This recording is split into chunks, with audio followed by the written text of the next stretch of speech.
So we're back with another Alliance war here. This is against SAS, which is Coop's current Alliance.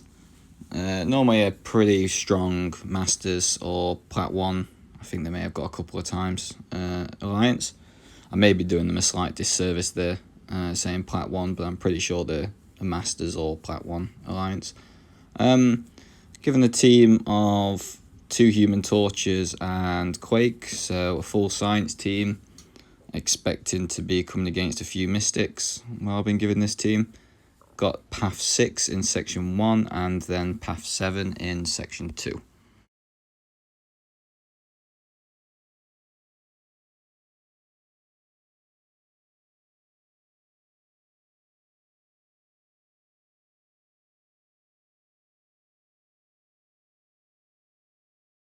So as you can see here, just going into the fight now, it's very, very light boosted.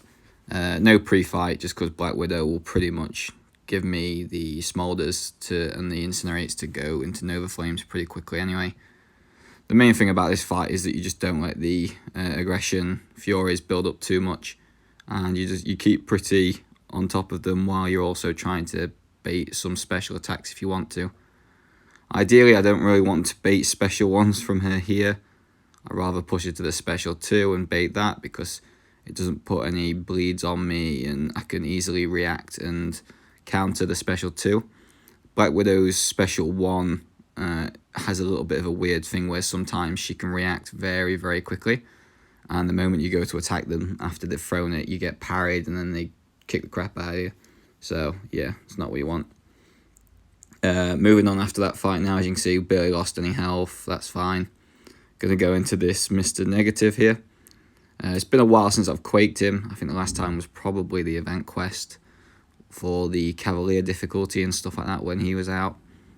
He's not a difficult quake fight. The animations are pretty straightforward and obvious. I'll just speed it up here because nobody wants to see a full-length quake fight. Especially not from someone that's not running suicides and only got a 10% boost on with nothing more. It's going to take a good few minutes to be able to get through the fight, but we counter the node, we counter the champion very easily. Obviously with Mr. Negative, sometimes he does the delirious, so he inverses controls and messes people up with that. But again, you don't have to worry about that with Quake, and you don't worry about Power Alternator and anything that these node combinations have.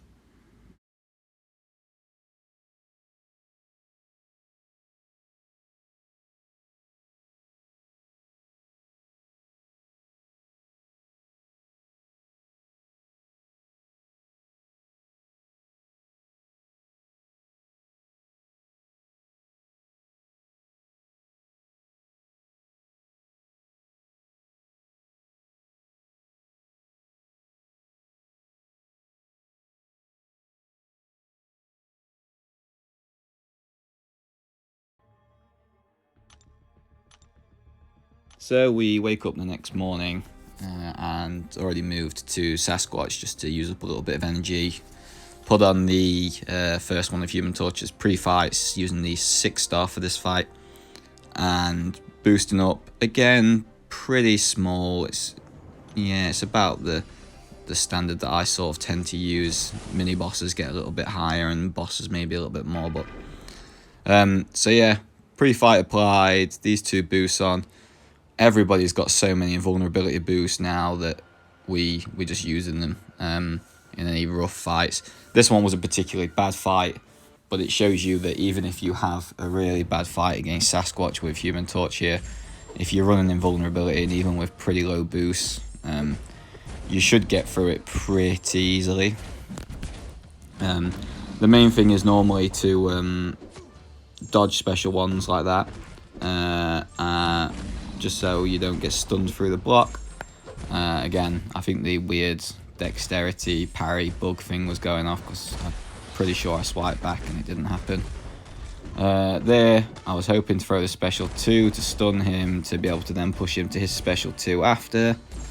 While the encroaching stun timer was coming round, it didn't quite happen. Reacted very quickly, blocked it, and then gave me a nice little combo after. But yeah, as you've seen from this video and probably many other YouTubers' videos. Sasquatch on there normally has to hit you quite a good few times. Most people would use a torch or a doom or maybe even an archangel at rank 3 to get through that fight. Here we're going to apply the Nova Flames onto this Maw. I don't ever go into war fights unless I've backed out to the home screen and gone back into it, just because there's too many times where pre-fight it like bugs out and it doesn't work. So I always back out, just go back in there. As you can see, just check, yep, flame on. Still got my invulnerability boost going from that last fight. Yeah, this one shouldn't be too bad. Even if he gets a special free, he can apply a degen onto us, but it's not going to hurt too much. Take a few hits into the block here, build up the smolders and the temperature. Just keep yourself over the 10 temperature, obviously, so even when you're being faltered, you can't miss, you don't get degens that way. As you see there, I've triggered dexterity, so spike kicks in and gives him some more power. Don't really want to take a special 2 from this guy, and again, for whatever reason, this war, I throw a special 2 with Human Torch, and maybe it's a weird thing on the combo or something, I don't know.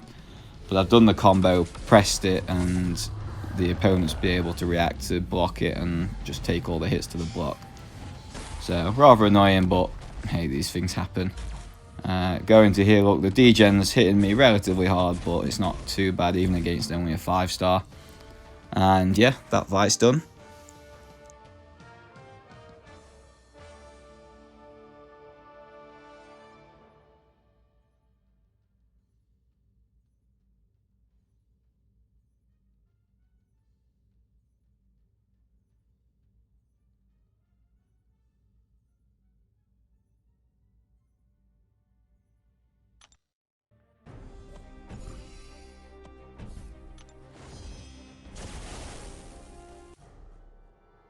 As you can see here, coming into this A-bomb, I was just checking to see how my boosts are looking, whether the invulnerability or whatever had ran out.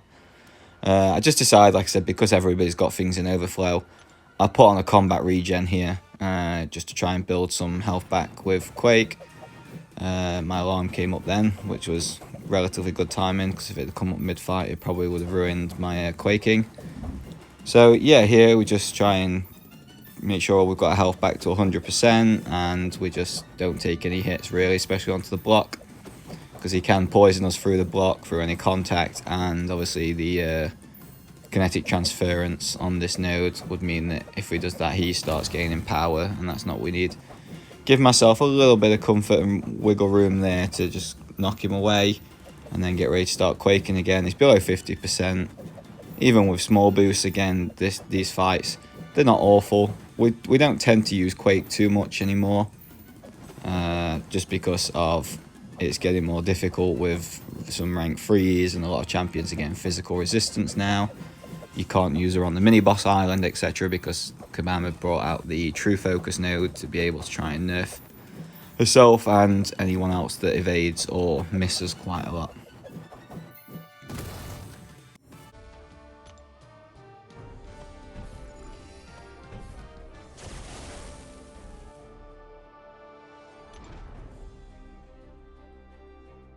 Right there, just move up to Mangog for somebody else, but again, I don't do it. So our battle group finishes here with 0 deaths, which is nice.